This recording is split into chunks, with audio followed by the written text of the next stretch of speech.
Está no ar, abre aspas, o primeiro jornal multidigital do eixo SP-Rio. Abre aspas.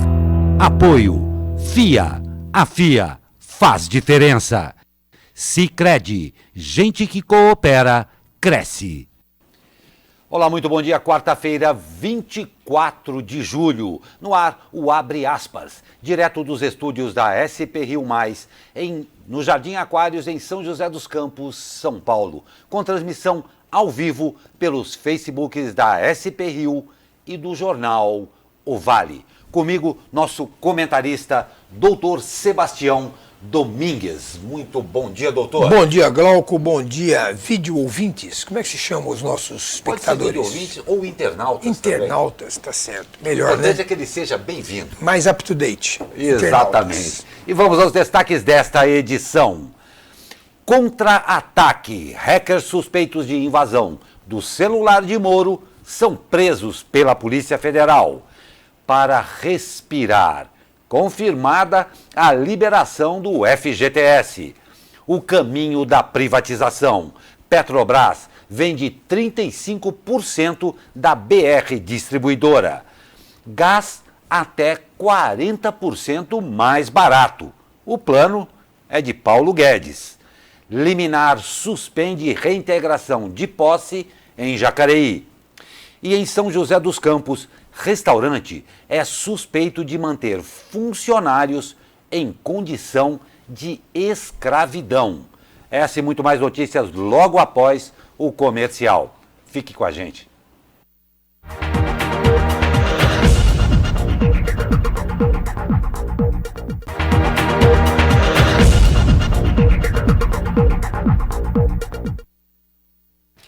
E a liberação de recursos do Fundo de Garantia por Tempo de Serviço e do Programa de Integração Social, o PIS, totalizará 42 bilhões de reais.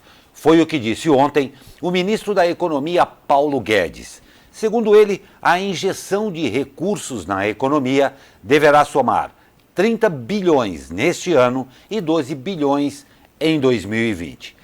O anúncio das medidas para o FGTS está previsto para hoje, às 16 horas.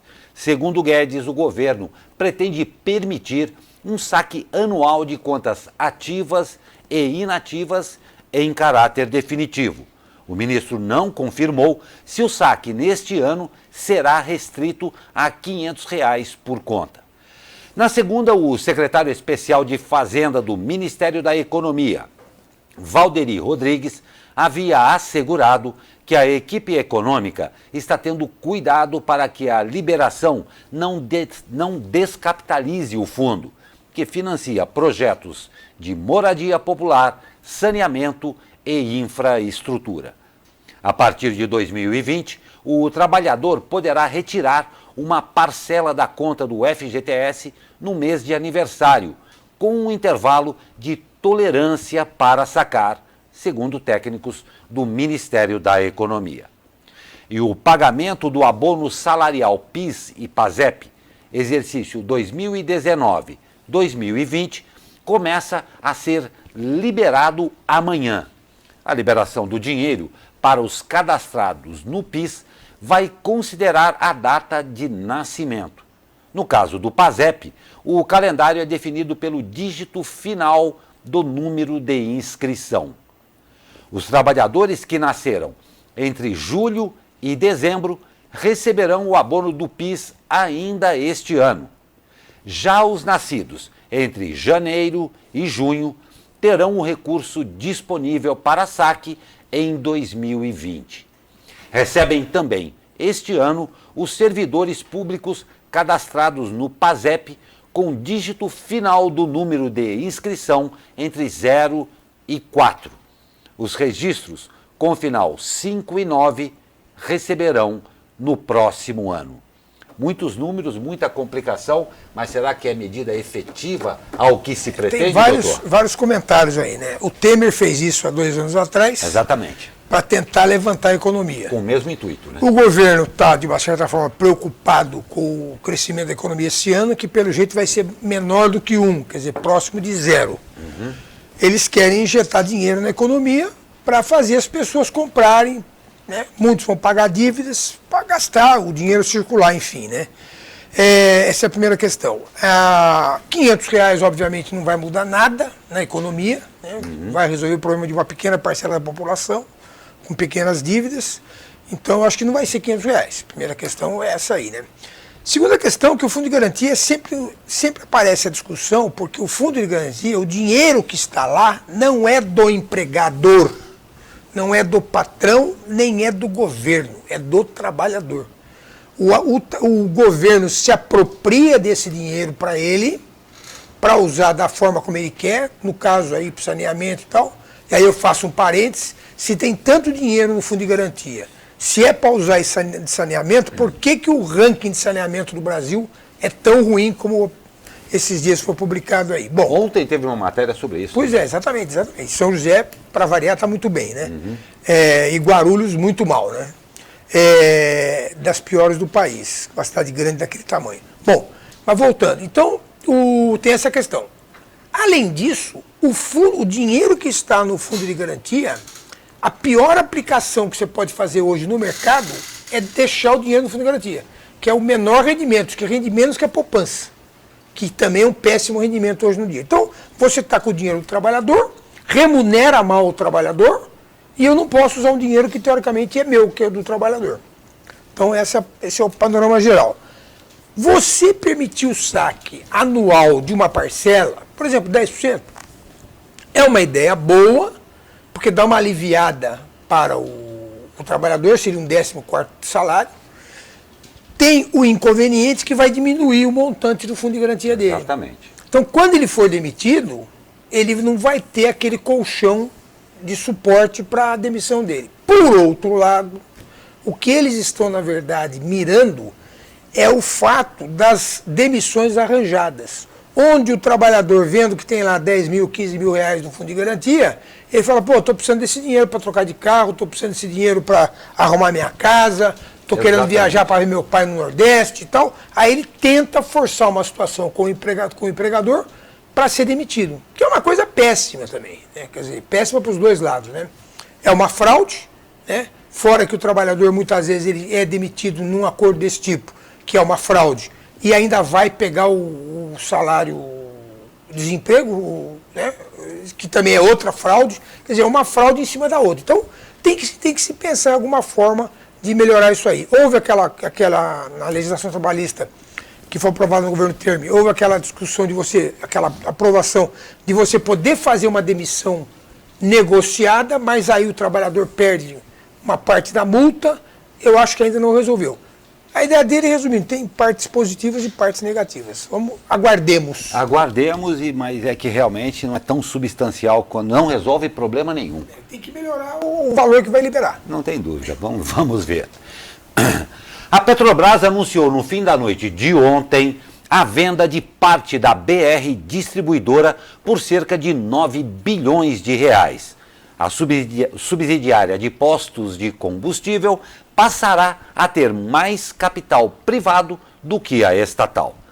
A venda é parte de um plano de desinvestimentos da Petrobras que vem ocorrendo nos últimos anos e se intensificou na gestão de Jair Bolsonaro, que nomeou o economista de linha liberal Roberto Castelo Branco para presidir a empresa. A intenção é levantar recursos com a venda de ativos considerados não essenciais para focar na exploração e produção de petróleo e gás. Isso eu quero muito ouvir do senhor, o meu querido doutor Sebastião, porque realmente o que a gente viu de notícias de ontem para hoje é um fato bem exponencial no sentido, em primeiro lugar, fizeram isso daí porque ela precisava pagar dívidas. Sim, ela está querendo fazer caixa para melhorar a caixa dela. Exatamente. Mas o mercado já deu um sinal de reação muito interessante, porque as ações já vinham subindo desde o ano Subiram da semana nos passada. Últimos 20 dias 17%. Como é que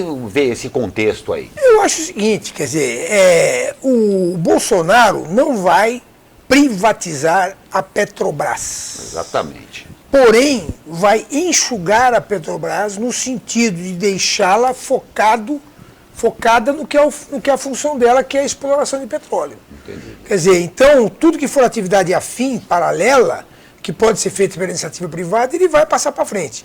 O que eu estou achando e o que não foi especificado aí é o seguinte, que hoje a Petrobras tem acho que 70% da distribuidora. E ela vendendo 35%, ela vai ficar com 31%. Então não é 70%, é um pouco menos. Então ela vai ser minoritária. Agora quem vai mandar realmente é quem vai comprar os 35%. Então é um fato positivo para a empresa como um todo. É um fato positivo. Fora o fato de ter que pagar dívidas com relação a isso, numa relação direta ao que interessa a nós, os consumidores. Muito próprio quando entra-se a iniciativa privada, porque é a velha lei do mercado, e oferta e procura, tem só um e probleminha. De concorrência também. Tem né? só um probleminha. O refino praticamente não tem concorrência. Mas aí é uma outra coisa. Que vai ser o próximo passo. Vai ser o próximo passo. Vai ser o próximo passo. As refinarias, aí sim. Várias estão sendo, inclusive, colocadas para serem privatizadas. Exatamente. Aí se você deixa de ter uma rede estatal de distribuição e deixa de ter a refinaria, vai me permitir, inclusive, que eu compre o petróleo lá fora, se o da Petrobras estiver caro, para fazer mais barato a venda da gasolina. Tem que abrir o mercado nesse sentido realmente. Né? Esperemos e oremos? Oremos muito. Oremos muito mesmo. Vamos ver o que vai. E o governo lançou ontem o programa do novo mercado de gás, que pretende contribuir para a retomada do crescimento econômico do país, reunindo medidas para reduzir o preço do gás natural. O programa é formatado por técnicos liderados pelo ministro da Economia, Paulo Guedes, e de Minas e Energia, Bento Albuquerque. No evento de lançamento do programa, o presidente Jair Bolsonaro também assinou um decreto que instituiu o Comitê de Monitoramento da Abertura do Mercado de Gás Natural, para coordenar ações e atividades para quebrar o monopólio do petróleo e do gás natural. E aqui nós temos um outro ponto muito interessante. O Brasil tem um potencial desperdiçado com relação ao sobra gás no Brasil. Às vezes tem que reinjetar o gás no poço. Para dar pressão, para ter onde pôr, né? Para ter onde e também para dar pressão para o óleo subir. E mais um ponto, e eu quero ouvir a sua opinião, mais uma vez nós temos esse excedente na produção de gás, não temos capacidade de distribuir esse gás, porque não temos uma linha e perdemos dinheiro numa fonte preciosa. E na outra ponta, o usuário está pagando caro, porque o gás no Brasil custa o dobro do que custa em outros países. Lembrando que é o seguinte, paralelo a isso, nós vamos ter, se o país voltar a crescer, e vai voltar em algum momento, nós vamos ter uma crise de falta de energia elétrica. Então, várias empresas já estão, inclusive, montando usinas de geração de energia elétrica a gás. Não tem dúvida. Para poder não depender da energia elétrica distribuída pelas empresas. Então, o gás é muito importante. Nessa linha aí também, eles querem também incentivar a conversão de caminhões para o gás, para diminuir a dependência do diesel. Tudo isso vai paralelo, né? Quer dizer, você tem que abrir o mercado de gás, você tem que ir desestatizando a Petrobras, que acaba tendo monopólio de tudo, para poder fazer as empresas explorar e terem lucro e baixando o preço. Mas ontem teve uma matéria sobre isso aí que eu achei meio esquisita no começo, que eles estão querendo fazer duas coisas também. A primeira delas é a seguinte, que é muito interessante. É você poder pegar o seu botijão e ir na distribuidora e encher o botijão. Que isso baratearia o gás, porque você não teria todo o transporte dos botijões para lá e para cá. Então eu pego meu botijão, vou na distribuidora e carrego, ela vai ter um bujãozão lá, né? E carrego o meu botijão. É uma forma inteligente de diminuir isso aí. Obviamente tem os riscos de segurança e tal, mas isso é outro problema. Bom, a outra coisa que eles também estão propondo é que você possa comprar gás de empresas independentes. Não precisa ter mais o botijão, não tem que ser da mesma empresa. Liberar um pouco essa questão. E a terceira que, para nós, né, que temos uma situação financeira melhor, pode parecer meio estranho, mas para o povo, que às vezes R$20 faz diferença, é a possibilidade de vender meio bujão. Meio bujão. Você em vez de comprar, você chega no final do mês, você tem lá R$40 no caixa, o bujão inteiro custa 70. Mas você precisa do gás para cozinhar. Então você compra meio bujão de gás por R$40. É uma outra proposta que foi colocada ontem. Vamos ver se é exequível e se tem realmente mercado para isso. E essa parte é interessante, a execuibilidade disso daí e a funcionalidade para ver na ponta se vai funcionar mesmo. Vamos ver, né? E olha só, a Polícia Federal deflagrou a operação, é esse mesmo nome, Spoofing. Vou repetir, a operação Spoofing, que é um tipo de falsificação tecnológica. O spoofing é um tipo de falsificação tecnológica para enganar uma pessoa, fazendo acreditar que a fonte de uma informação é confiável. Então, e prendeu 4 suspeitos de invadir o celular do ministro Sérgio Moro e do procurador Deltan Dallagnol. Foram presos um homem e uma mulher na capital de São Paulo e outros 2 homens em Araraquara e Ribeirão Preto. Todos transferidos para a Superintendência da Polícia Federal em Brasília. A Polícia Federal já instaurou 4 inquéritos para investigar o vazamento de mensagens do celular de Moro e também abrirá investigação para apurar suposta invasão ao celular do ministro da Economia, Paulo Guedes. A Polícia Federal afirmou que as informações, até o momento, se restringem às divulgadas por meio da nota oficial. 2 questões, né? A primeira é a seguinte: já tendo havido a invasão dos outros celulares, como é que ainda invadiram do Paulo Guedes e o da Gleisi Hoffmann? Quer dizer, que medidas foram tomadas com esse alto escalão? Parece que a polícia já tinha recomendado a eles usarem um tipo especial de celular, que não tem jeito de invadir e tal. Mas é estranho ter continuado a invasão, né? Quer dizer, a polícia não conseguiu fazer nada, a Polícia Federal não conseguiu, a pessoa da segurança lá da inteligência não conseguiu bloquear isso aí. Segundo é o seguinte, me parece que esse trabalho, né, foi feito por pessoas de alto padrão de conhecimento técnico da coisa. Não sei se elas seriam pegas tão facilmente, né? Porque seguramente a gente imagina que eles usaram a tal da Dark Web, que é a internet que você não consegue seguir, ou se usaram a internet normal, fizeram vários caminhos para não ser rastreado o IP das máquinas que foram usadas. Quer dizer, pode ser também que, uma hipótese, por exemplo, essas pessoas tiveram acesso aos arquivos, né? Alguém passou para elas os arquivos e elas intermediaram os arquivos para quem é de interesse, né? Vamos aguardar, né? Vamos aguardar, como nós aguardamos aqui, né? Estamos aguardando faz tempo. E uma coisa é verdade, como nós aqui, acredito que vocês também, no que diz respeito ao mundo digital, tudo é muito específico, muito técnico e depende de muito conhecimento, principalmente, obviamente, nesse nível aqui em que a coisa está acontecendo. Concordo com o Sebastião quando ele diz que se foram pegos, talvez não fossem tão bons assim, mas que realmente muita coisa ainda virá daí, virá. E é estranho, são intermediários. Né? E é estranho realmente não ser. Pode ser até que cheguemos ao final dessa história, mas vamos acompanhar. Vamos acompanhar, então. Raquel Dodge recorre de decisão de Toffoli.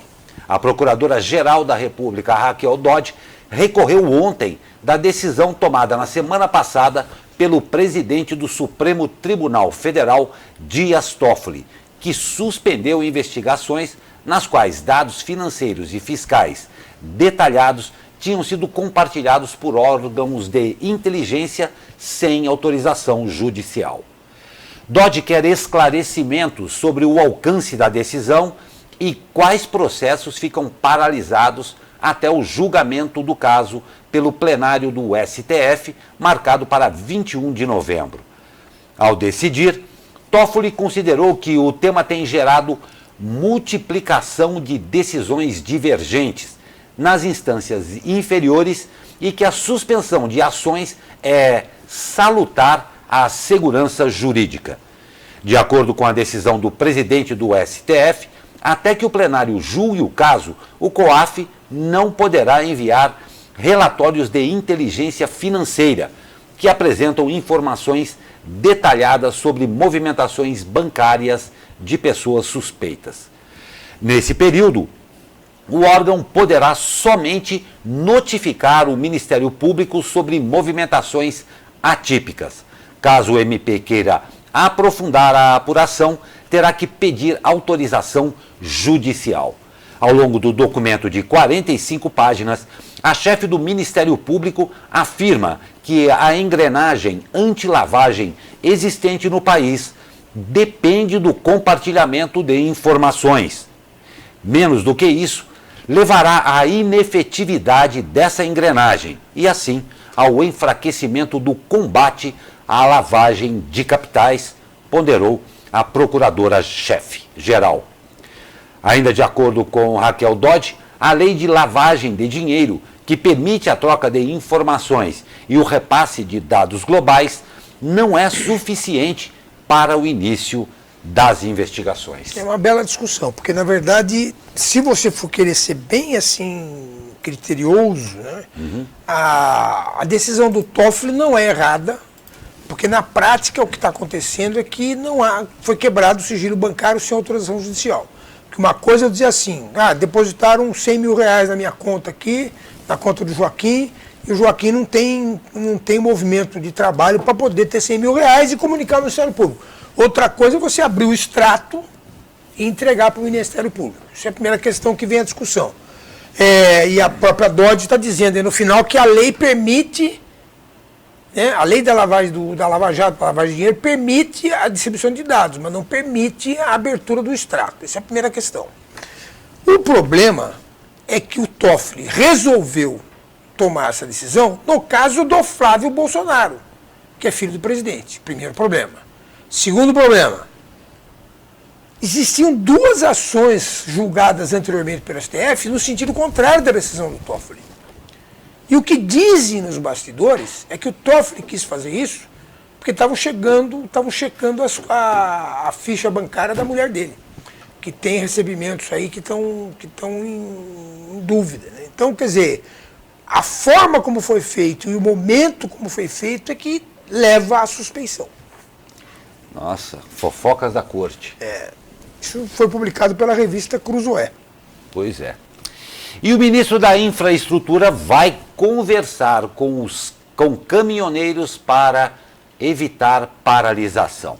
Representante dos embarcadores, como são conhecidas as empresas que contratam os fretes de transporte de carga rodoviário, se reuniram ontem com o ministro da Infraestrutura, Tarcísio de Freitas, para debater o impasse envolvendo a tabela de cobranças de frete mínimo.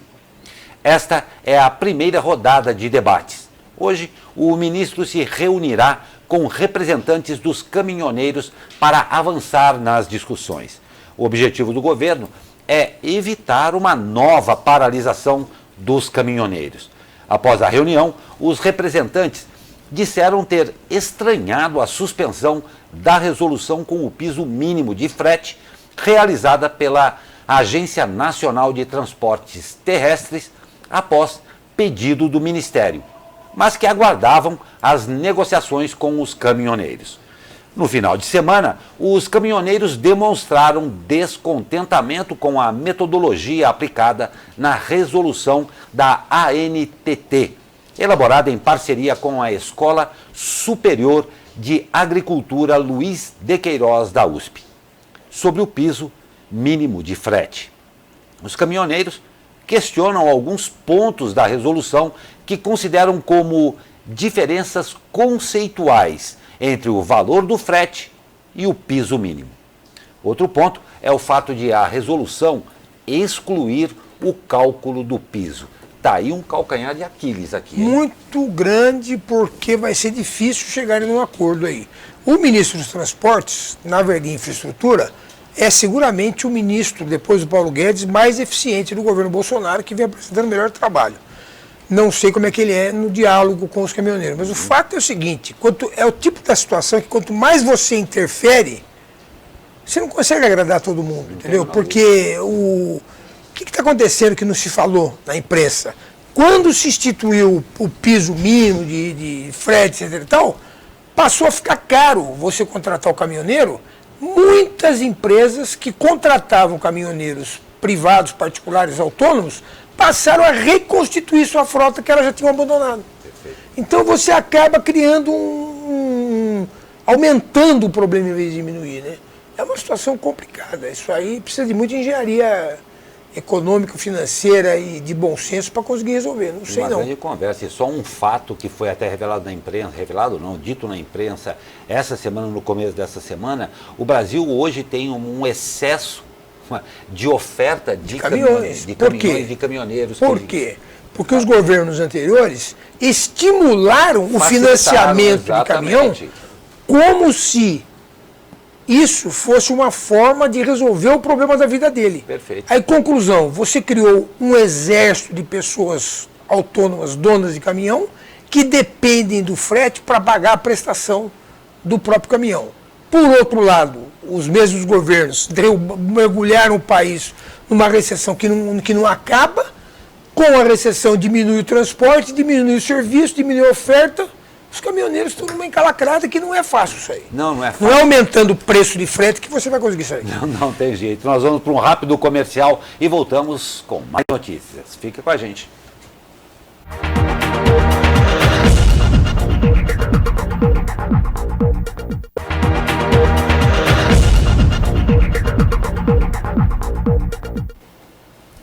O dia começa a ficar lindo aqui dos altos da Cassiano Ricardo, mas, Sebastião, hoje eu vim para cá vim tateando, viu? vim voo cego, que estava com uma distância ali de 10 metros para enxergar no máximo. Mas vamos saber como é que vai ficar o dia aí com ele. Fala, meu amigo Caio Souza! Fala, Glauco Turzi, muito bom dia. Um sistema de alta pressão que já está influenciando o tempo já há alguns dias por aqui, né? Vai continuar atuando na região nesta quarta-feira também. O dia será novamente de céu com poucas nuvens, a umidade do ar relativa em níveis críticos no período da tarde, né? Pode chegar a ficar abaixo, inclusive, dos 40%. E não temos previsão de chuva. As temperaturas serão bem parecidas com as que vimos ontem, com a máxima de 28 graus no Vale do Paraíba, 27 na capital, 29 no litoral e 21 na Serra da Mantiqueira. Essas condições vão permanecer ao longo da quinta-feira, mas no final da tarde de sexta, áreas de instabilidade podem atuar e provocar chuva isolada na região. Caio Souza, direto da sala de operações do Tempo Vale, para o jornal Abre Aspas. Obrigado, Caio Souza, obrigado a todo mundo aí da Tempo Vale. Mas olha, eu acho que essa zona de alta pressão não se trata só da atmosfera, não. O país está sob altíssima pressão. E ainda falando sobre o tempo, 5 pessoas morreram em razão das chuvas que atingem a região metropolitana do Recife, desde a madrugada de hoje, segundo o Corpo de Bombeiros. O temporal também derrubou barreiras e árvores e causa diversos pontos de alagamento. Escolas municipais tiveram as aulas canceladas. E o temor dos pesquisadores do INPE. Matéria para o editor de economia do jornal O Vale, Xandu Alves. Olá, amigo do jornal Abre Aspas. Pesquisadores veem ameaça de censura e desqualificação ao INPE. Membros da comunidade científica veem ameaça de censura e de desqualificação ao trabalho do INPE, o Instituto Nacional de Pesquisas Espaciais, nas críticas feitas por membros do governo do presidente Jair Bolsonaro. O próprio mandatário chegou a classificar de mentirosos os dados do INPE sobre o desmatamento na Amazônia, para depois recuar e admitir que a declaração foi exagerada. No entanto, as declarações deixaram um clima de guerra entre pesquisadores do Instituto e membros do primeiro escalão do governo.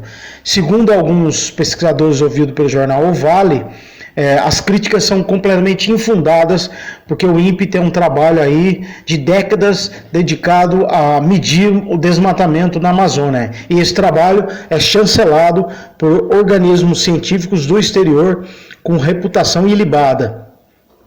Abre aspas para o pesquisador Miguel Vieira Monteiro, que trabalha no INPE. Ele disse, abre aspas, o ministro e o presidente não compreendem os dados que são públicos. Não tem nenhuma razão para ter essa situação. Tentar colocar algum tipo de censura ao INPE, fecha aspas, disse o pesquisador. É isso, um grande abraço, Xandu Alves, para o jornal Abre Aspas. Muito obrigado, Xandu Alves. Sebastião, mais uma situação criada aí, que aqui do nosso lado aí, como é que você vê isso daí? Você falou muito bem, criada pelo Jair Bolsonaro. Exatamente. Por ele próprio, porque não consegue pensar antes de falar. Ele fala o que dá na telha dele. Primeiro que ele tá abusando do termo mentiroso, né? Ele está toda hora chamando alguém de mentiroso, né? E recebeu de volta do diretor do INPE o adjetivo de pusilânime. Pusilânime. Que, segundo o dicionário, é uma pessoa de fraqueza moral, covarde, medroso e fraco. Quer dizer, talvez não tenha repercutido muito, porque ninguém sabia o que era pusilânime, mas o fato é que ele chamou o presidente de covarde, porque, segundo ele, estava usando com ele a mesma tática que ele usou para demitir o presidente do BNDES. Então foi uma coisa forte. A posição do diretor do INPE eu achei assim espetacular, porque foi uma posição na qual ele mostrou o respeito que ele tem pela instituição e pelos colegas pesquisadores dele. Quer dizer, porque houve uma ofensa generalizada a uma instituição séria e houve uma ofensa generalizada a todos os serviços de pesquisa e coletas de dados do país. Já houve uma época, não lembro qual foi o presidente, que quis também questionar os dados do IBGE. Tá certo? Não, isso aí está errado e tal. Isso aí, você não pode desqualificar um dado técnico com opiniões gratuitamente, né? Gratuitas e sem consistência nenhuma. E o que é pior, esses dados são enviados ao IBAMA e ao Ministério do Interior todo mês. E ficam disponíveis no site do INPE para quem quiser ver. Quer dizer, o presidente dizer que quer ver os dados antes, por que ele quer ver os dados antes? Uma das alegações dele foi essa, quero ver antes. Está lá à disposição. Tudo bem, você pode ver antes. Tá bom, não tem problema nenhum, mas você vai fazer o quê? Não vai deixar publicar? Não, você pode até dizer, não, eu quero me preparar o discurso para o que vai ser apresentado. O fato que está por trás disso, que ninguém fala, é o seguinte. Quando assume um mandatário que diz que arma pode, certo? Que desmatar pode, que agrotóxico pode, ele está passando o seguinte recado a toda essa população: pode tudo. Então, eu que estou lá no meu canto, esperando um momento para fazer um desmatamento por fogo lá na Amazônia, agora eu posso. Quer dizer, porque ele deu a ideia, que eu acho que não é real, eu acho que não é isso que vai acontecer, nem é isso que está acontecendo. Mas ele passa essa ideia de voluntarismo, do que eu posso tudo, agora eu posso tudo porque o Bolsonaro foi eleito. Então, isso é consequência do ânimos da população em relação às posições do presidente.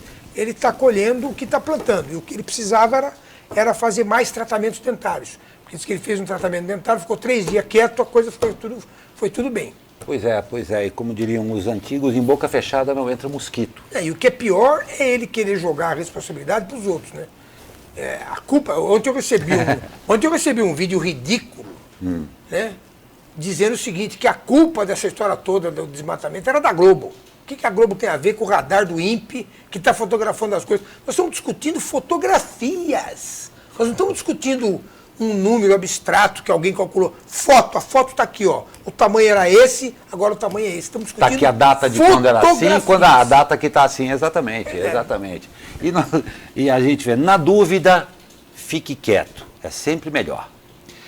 O Ministério Público abriu investigação para verificar se as cidades da região metropolitana do Vale, que integram a bacia hidrográfica do Rio Paraíba do Sul, possuem ou não programas para educação ambiental. São ao todo 34 municípios. Segundo o Ministério Público, a meta, o objetivo é fomentar políticas públicas e discutir estratégias para melhorar a defesa do meio ambiente e dos animais.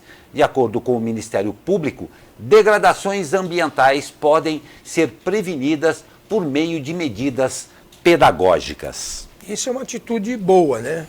Muito melhor do que querer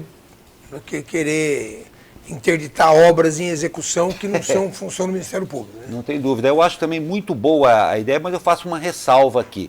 Todas as ideias são muito boas. O problema é que a gente precisa ver seriamente a condição para que isso seja feito efetivamente para que não seja em detrimento do que já acontece dentro das escolas. É fácil falar que precisa ter mais alguma coisa, cria-se mais uma comissão para fazer isso aqui, quando não se dá a menor condição para que isso seja feito mesmo.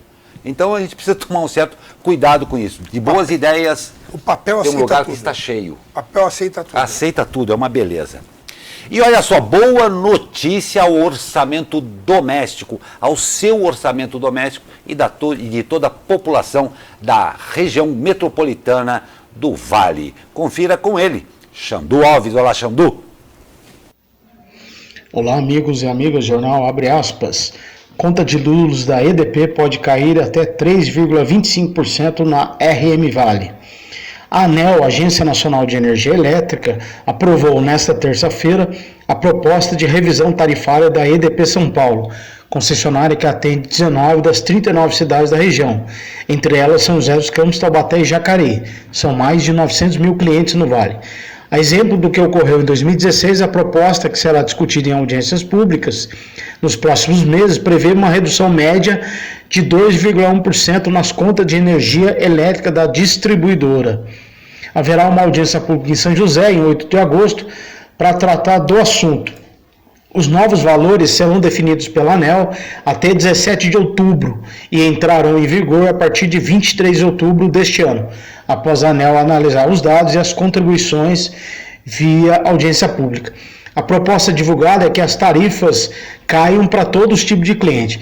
A queda seria de 3,25% para consumidores residenciais, 3,14% para consumidores de baixa tensão e 0,25% para consumidores de alta tensão. Segundo a ANEEL, o efeito médio para o consumidor será de uma queda de um desconto de 2,10% na conta de luz. É isso. Grande abraço. Xandu Alves para o jornal Abre Aspas. Obrigado, Xandu Alves. Vamos aí aguardar também. A gente precisa se acostumar com essas coisas, né? Porque a gente Exato. não está acostumado com essa história com a flutuação de preços de gasolina, de energia elétrica, quer dizer, nos lugares desenvolvidos é assim, quer dizer, quando custa mais, você paga mais, quando custa menos, você paga menos. Simples, né? Ou deveria ser, pelo menos, né? E a Justiça concedeu liminar que suspende a reintegração de posse determinada para o terreno em que se encontram cerca de 200 famílias em Jacareí. A comunidade, batizada como Coração Valente, vivia em um terreno situado na estrada do Rio Comprido até outubro do ano passado, quando sofreram uma ordem de reintegração de posse.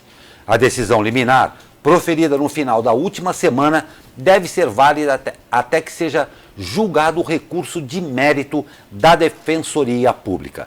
Em nota, o governo Isaías Santana informou que o terreno é particular e que a Prolar tem se concentrado em ações de regularização fundiária, das quais registra cerca de 898 lotes regularizados. O terreno está ocupado ainda ou não?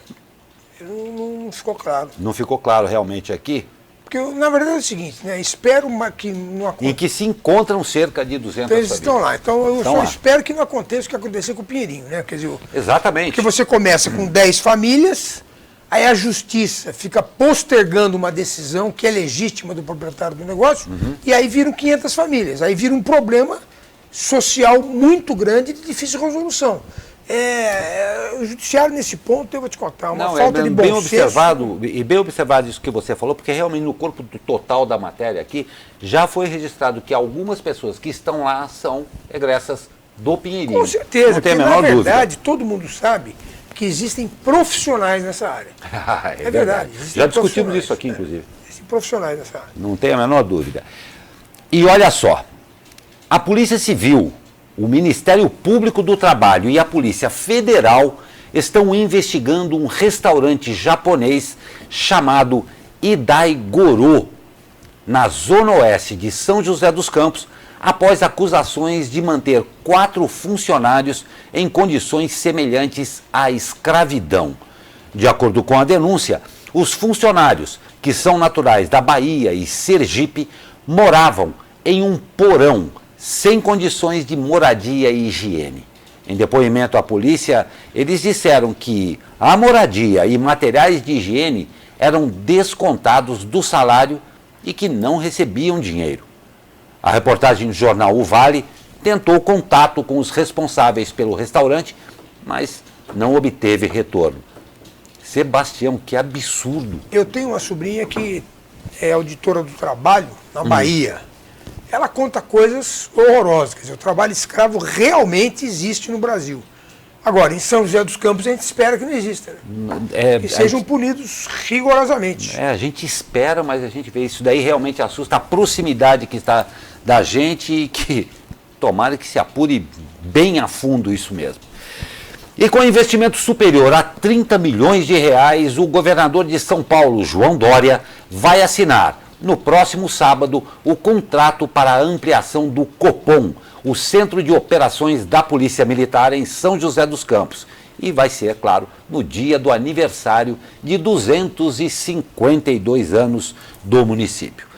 A unidade, que atende a toda a região metropolitana do Vale, região mais violenta de São Paulo, vai ser ampliada e ganhará novos serviços, como monitoramento por câmeras e a possibilidade de integração com sistemas municipais de vigilância. O prazo para a conclusão da obra é de 18 meses. Neste sábado, também serão entregues 69 viaturas APM, que irão atender toda a área da RM Vale. A ampliação do Copom pode ajudar a reduzir os indicadores criminais da RM Vale, região mais violenta de São Paulo, é o que acredita o comandante da Polícia Militar na região, Coronel José Eduardo Stanelis. Esse é um investimento importante porque investir no BAEP, em polícia repressiva, né, não é o ideal. Né? O ideal, e até porque nós não estamos num caos de segurança pública. Quando se fala que é o mais, volto a falar, que é a região mais violenta do Estado, nós temos índices aqui, São José dos Campos tem índice de 3 assassinatos por 100 mil habitantes. É índice de Japão, Europa, etc. E tal. Quer dizer, mesmo sendo a pior do Estado, a região está muito bem do ponto de vista de segurança pública em relação ao resto do país. Mas é um investimento muito positivo. Eu só fico pensando o seguinte, quando você começa a colocar tudo nas câmeras, você está colocando gente suficiente para analisar essas câmeras todas? A pergunta Primeira questão. Segunda questão é a seguinte, o Alckmin, na época de campanha, ele anunciou aí um programa de câmeras inteligentes, que as câmeras, inclusive, avaliam se o movimento do cidadão é suspeito. Porque uma coisa é você, por exemplo, passar, né? Outra coisa é você para, vai e volta, e as câmeras inteligentes hoje conseguem fazer reconhecimento facial, e elas provavelmente vão ajudar também nesse tipo de leitura automática de movimentação suspeita. E principalmente vão ler placa de carro, não tem dúvida. Carros roubados, com PV atrasado. Muito, muito positiva essa notícia. Mas muito bem colocado da sua parte, porque se os dados estão lá, mas não houver a possibilidade de processamento desses dados, vide pessoas para o fazerem, eles também não vão adiantar nada, porque ficar um monte de televisão ligado o tempo inteiro sem ninguém para ver, isso aí. Não vai adiantar nada. Muito bem observado. E após 8 meses, a fila de espera por uma vaga nas creches municipais de Taubaté voltou a superar a marca de 1.000 crianças em julho. Os dados, atualizados até o último dia 12, foram divulgados pela Prefeitura.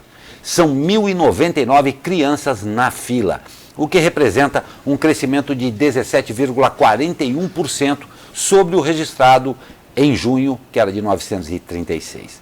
A menos de 1 ano e meio para o fim do governo, a tendência é que o prefeito Ortiz Júnior não consiga cumprir a promessa de zerar o déficit de vagas em creches. O compromisso foi feito na eleição de 2012 e repetido no pleito de 2016.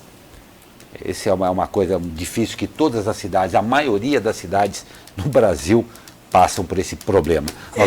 O problema é que é custoso, né?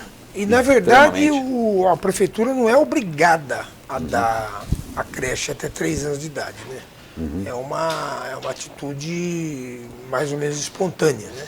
E demanda um gasto, porque você não é um depósito de criança, né? Você tem que ter, você tem que ter pessoas para cuidar. E criança pequena dá trabalho. Então você não pode ter uma para cuidar de 20, você tem que ter uma para cuidar de 5. Então tudo isso demanda. Eu acho que o caminho é é a contratação de ONGs, como foi feito aqui em São José, né? O Felício disse que vai zerar a fila até o final do ano que vem. Vamos aguardar. Mas aí vem um outro ponto. Prometeu na campanha? E o Ortiz prometeu 2 vezes. Em Cumpra. 2012 e 2016. Pois é. Então não prometa, né? Não prometa, é isso aí. Nós vamos para um rápido comercial e já voltamos com mais notícias. Fique com a gente.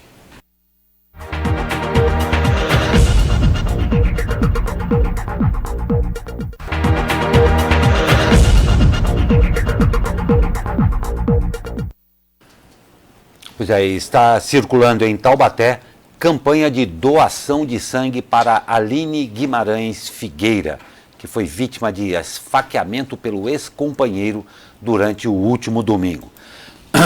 Para doar é necessário indicar o nome Aline Guimarães Figueira e está se solicitando principalmente os tipos de sangue O positivo e O negativo. Eu disse principalmente porque o banco de sangue, ele faz a coleta, mesmo que você não tenha esses tipos de sangue, e faz o gerenciamento aí, tá? As coletas estão sendo feitas no Hemocentro de Taubaté, a Rua Inglaterra 190, no Jardim das Nações, de terça a sexta-feira, das 8 às 16 horas. Para doar, o voluntário precisa estar bem de saúde, apresentar um documento oficial com foto e ter de 16 a 69 anos de idade. Os homens precisam ter mais de 50 quilos e as mulheres mais de 51. A exposição, que reúne cerca de 120 obras de Tarsila do Amaral, no Museu de Arte de São Paulo, o MASP, teve o seu horário de funcionamento ampliado de forma aí excepcional. A exposição Tarsila Popular faz parte do circuito História das Mulheres, Histórias Feministas. Além de exposições, o MASP receberá palestras, workshops e a exibição de filmes sobre o tema. As obras de Tarsila ficarão expostas até domingo, no próximo dia 28, no primeiro andar do MASP. Os ingressos custam a partir de R$ 20 meia entrada e podem ser adquiridos pelo site do MASP ou diretamente na bilheteria. Eu não sei se você viu alguma matéria sobre isso, você baixou, que bacana. E parece que bateu o recorde da exposição do Monet, que foi o recorde de visitação. Mas onde a gente ia gozar é que na hora do almoço está uma fila horrorosa, que o pessoal aproveita a hora do almoço dos bancos, ali todo mundo trabalha em volta e vai ao MASP. Mas resumindo é o seguinte, quer dizer, o pessoal conhece, né? Exatamente, os artistas exatamente. Tem interesse e quer ver, né? Isso é muito positivo. Exatamente, disponibilizou, existe público sim para ver isso daí, isso né? E muita coisa, conversando, eu não sou nenhum conhecedor de arte. Eu também não. Não sou, mas eu vi um grupo daqui e uma das pessoas falou assim, olha, eu realmente também não conheço nada, mas eu quero começar a conhecer. Então é muito bacana quando você vai a um lugar desse que está disponibilizando, fica tudo muito mais fácil. Não é tão difícil fazer cultura, não. Precisa disponibilizar mais, porque público sempre tem. É isso aí. É verdade. E a programação do 50º Festival Internacional de Inverno de Campos do Jordão traz em seu dia de encerramento o concerto A Orquestra no Cinema, pela Orquestra Sinfônica de Piracicaba, em apresentação no domingo na Praça do Capivari, às 13h30. O repertório traz as trilhas sonoras dos filmes 2001, Uma Odisseia no Espaço, Guerra nas Estrelas, Laranja Mecânica e Morte em Veneza. A regência é do maestro paulistano William Coelho. Segundo o regente titular e diretor artístico da Orquestra Sinfônica de Piracicaba, o maestro Jamil Maluf, o programa vem para transportar o público para o universo da sétima arte. E é interessante porque a música nos filmes, né, às vezes você não percebe a música, né? Mas quando você tira a música, muda totalmente o filme. Você sabe que dito isso daí num documentário, dito por um dos grandes mestres das trilhas sonoras do cinema americano, ele contou uma coisa que é muito interessante. Ele falou, a trilha sonora perfeita é aquela que você não percebe. E foi exatamente isso que você falou. Depois você fala, nossa, é a trilha. Mas se tirou, o filme não é o mesmo. Exatamente. Essa é a trilha perfeita. E vamos ao esporte. esporte. Primeiro, com os resultados da noite de ontem. Deram a volta por cima. Mesmo perdendo por 2-0, o Palmeiras buscou o empate contra o Godoy Cruz na Argentina. O jogo da volta será na terça que vem no Allianz Parque, em São Paulo. O time de Felipão precisa apenas de uma vitória simples para avançar para a próxima fase. E a decisão ficou para Belo Horizonte. Com direito a pênalti perdido no último lance do jogo, o Cruzeiro empatou por 0-0 com o River Plate em Buenos Aires. O próximo jogo entre as equipes será também na terça que vem. Já pela Copa Sul-Americana, o Fluminense venceu o Peñarol por 2-1 no Uruguai. Agora o tricolor carioca decide a vaga no Maracanã. E os jogos de hoje, começando pela Libertadores. Direto do Equador, o Flamengo enfrenta o Emelec às 21h30. Já o Atlético Paranaense vai ter vida dura. O Furacão enfrenta o Boca Juniors, também às 21h30 na Arena da Baixada, em Curitiba. E a Sul-Americana, dia de confronto alvinegro. Às 21h30 no Rio de Janeiro, Botafogo e Atlético Mineiro se enfrentam no Newton Santos. Pois é, quarta-feira é o dia que todos os bares da cidade convidam você para ir assistir um jogo de futebol. Você é fã de esporte também, Sebastião? Não, infelizmente não. É uma coisa que eu não fui criado no meio esportivo. Meu pai não era muito chegado, mas os meus filhos são todos fanáticos. Eu tenho vascaíno, flamenguista, corintiano e São Paulino. Olha que beleza. Então você é o famoso que faz o churrasco quando tem final, você fica lá no seu canto fazendo churrasco isso aí. Quando todo mundo torce. A galera torce. comemorando, exatamente. Pois é, não, mas... eu torço também. Mas... É verdade. Então, quarta-feira, dia de muito futebol, você que pretende fazer uma happy hour aí, já juntando com o jogo de futebol, não se esqueça, se beber, não dirija. É isso aí. Tá bom? Boa torcida para vocês nessa quarta-feira de muito futebol e a gente volta amanhã com mais um Abre Aspas. Muito obrigado, doutor Sebastião, pela companhia. Até a próxima, Glauco. Vamos ver se o Zé Guilherme volta, né? Vamos ver. Ele vai se refugiar na Europa. Essas férias esticadas do nosso companheiro Zé Guilherme aí, se estiver nos vendo, mande notícias do mundo daí, tá bom? Um ótimo dia a todos vocês e até amanhã.